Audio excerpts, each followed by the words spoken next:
आज की तिथि भारत के लिए बहुत गौरवपूर्ण तिथि है। आज हम राष्ट्रीय युवा दिवस मना रहे हैं।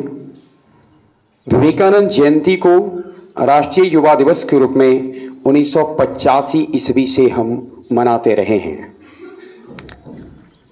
बड़ा सा सवाल उठता है कि विवेकानंद जयंती को ही राष्ट्रीय युवा दिवस के रूप में क्यों मनाते हैं? किसी और महापुरुष की जयंती को भी मना सकते थे,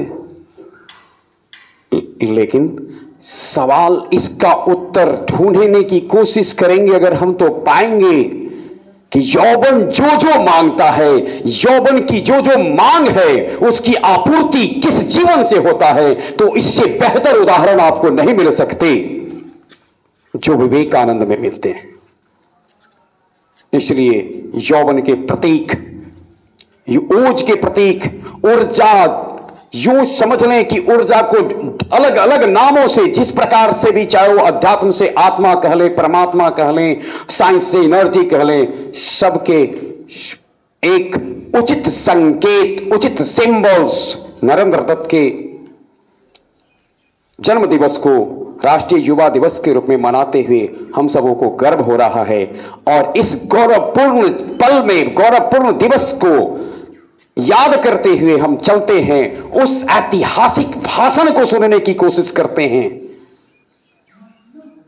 जो तब से लेकर अब तक हर भारतवासी को गौरवान्वित करता है और आने वाले भी समय में हर भारतवासी को गौरवान्वित करता रहेगा। 11 सितंबर 1893 की वह तिथि जब 29 वर्ष का एक सन्यासी खड़ा हुआ बोलने के लिए, तो समस्त दुनिया खड़ी हो गई उसे सुनने के लिए। क्या थे उसके उद्गार? आत्मा की किस गहराई से पानी लब पर आकर बाहर निकल रही थी। इसे आदर्श कला मंच आपको सुनाने का प्रयास करता है और उस कालजयी भाषण के कुछ अंशों के साथ आमंत्रित करता हूं डीडी जी की ओर से हमारे बीच में आ रहे हैं स्वर देने के लिए, विवेकानंद के शब्द को स्वर देने के लिए कुमारी प्रीति।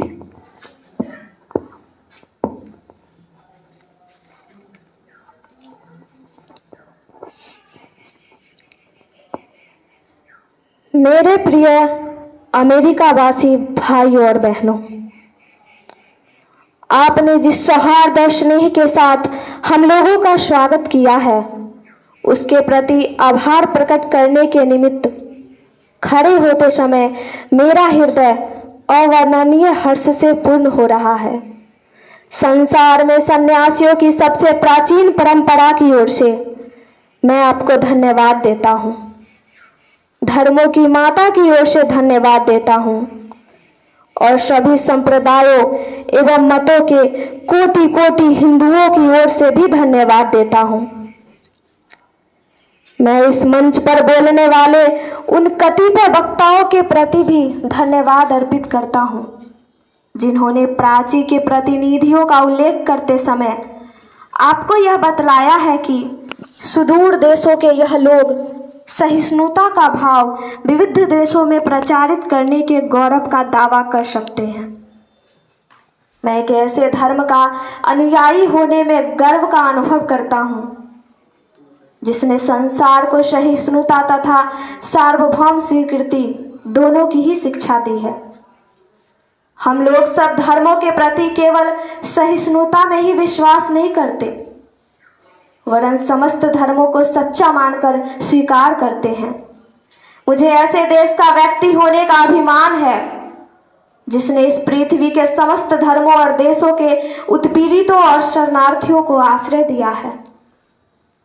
मुझे आपको यह बतलाते हुए गर्व होता है कि हमने अपने वक्ष में यहूदियों के विशुद्धतम अवशिष्ट को स्थान दिया था, जिन्होंने दक्षिण भारत आकर उसी समय शरण ली थी जिस समय उनका पवित्र मंदिर रोमन जाति के अत्याचार से धूल में मिला दिया गया था। ऐसे धर्म का अनुयायी होने में मैं गर्व का अनुभव करता हूँ जिसने महान जरथुस्त्र जाति पारसी के अवशिष्ट अंश को शरण दी और जिनका पालन वह अब तक कर रहा है। भाइयों, मैं आप लोगों को एक स्तोत्र की कुछ पंक्तियां सुनाता हूँ जिनकी आवृत्ति मैं बचपन से कर रहा हूँ और जिनकी आवृत्ति प्रतिदिन लाखों मनुष्य किया करते हैं।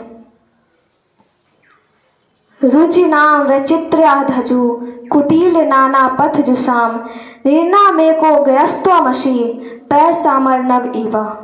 अर्थात जैसे विभिन्न नदियाँ भिन्न भिन्न स्रोतों से निकलकर समुद्र में मिल जाती है, उसी प्रकार हे प्रभु भिन्न भिन्न रुचि के अनुसार विभिन्न टेढ़े मेढ़े अथवा सीधे रास्ते से जाने वाले लोग अंत में तुझ में ही आकर मिल जाते हैं।